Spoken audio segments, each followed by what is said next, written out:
Tanzania wengi, asanteni kwa kupokea wito wangu nilipowaita siku ya leo na kwa wakati.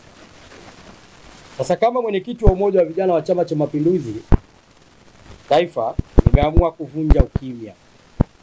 Hivyo kuamua kuzungumza na kutoa ya moyoni, lakini pia kutoa maoni yetu kama jumuiya ya vijana juu ya matukio ya uvunjifu wa amani ya tarehe 29 mwezi wa 10 2025 na tarehe 30 mwezi wa 10 2025.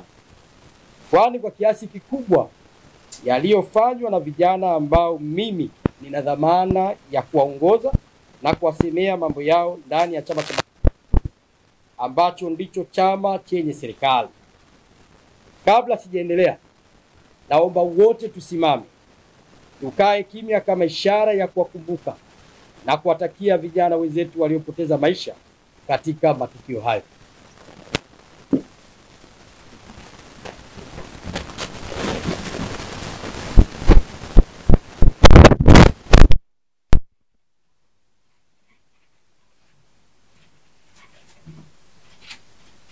Amin. Leo nipo tofauti na siku nyingine.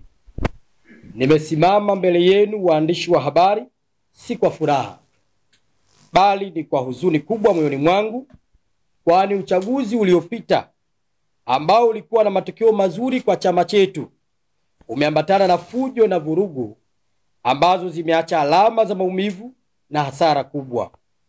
Na katika hili nina huzuni kubwa zaidi kuhusu jukumu la vijana wetu ambao tunaamini kuwa ni nguzo na nguvu kazi ya taifa katika uzalishaji.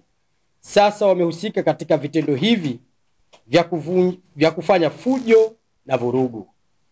Ndugu zangu wanahabari, ninakemea na kulaani kwa dhati vitendo hivi, kwa sababu sio tu kwamba vinakiuka sheria na utaratibu wa jamii, bali pia vinahatarisha maisha ya wengine na maendeleo ya taifa letu kwa ujumla.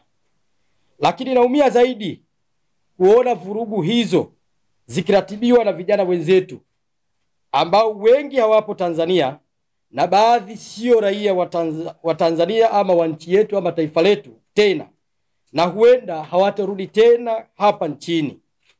Wao kwa kushirikiana na watu wasioitakia mema Tanzania wanashawishi vijana waliopo Tanzania kupitia mitandao ya kijamii kufanya vurugu katika taifa letu, huku wao wakiwa wanastarehe nchi za nje wakitunzwa na wale waliowatuma. Nchi yetu wanaichoma moto huku wao wakipokea malipo. Bahati mbaya sana, waliwaribuni vijana waliokuwa na nia njema, wakidhani ni kusanyiko la halali kueleza maoni yao, lakini kumbe wenzetu walikuwa na nia mbaya. Vijana wapendwa, na wauliza, je, vurugu hizi zimewapa nini wale walioshiriki? Je, vurugu na maangamizi yaliyofanyika yanafaa kwa taifa linalotafuta maendeleo? Katika baadhi ya video tumeona vijana wenzetu wakivunja, kuiba, kuchoma moto, kutishia wenzao, kuchoma vituo vya mwendokasi, zahanati, vituo vya polisi, kuchoma maduka na vituo vya mafuta vya watu binafsi.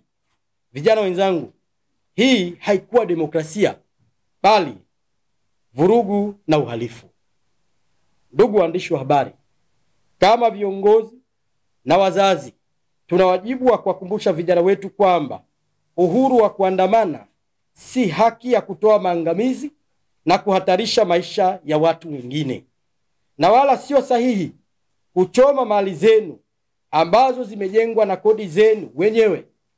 Taa za barabarani, vituo vya mabasi, vituo vya polisi, zahanati ni vitu vinavyotoa huduma kwenu wenyewe. Na walioshiriki vurugu, wengine walipoumia, ilitakiwa wapelekwe zahanati zilizopo jirani, lakini zilikuwa zimeshachomwa, hali iliyopelekea kupoteza maisha kwa makosa yenu wenyewe. Yaani, madhara ya kwanza waliopata ni wale washiriki wa vurugu wenyewe. Baada ya kujeruhiwa, walipotakiwa kupata huduma ya kwanza, katika zahanati za karibu walikuwa washamesha choma moto, hali iliyosababisha wapoteze maisha. Vurugu hizi, na naziita vurugu badala ya maandamano, kwani kwa sheria ya nchi yetu maandamano huwa na kibali, njia na muda. Hazikuwa na nia yoyote njema kwa nchi yetu, bali kutoa maumivu na kutoa athari kubwa ndani ya jamii nzima ya Watanzania na nchi jirani.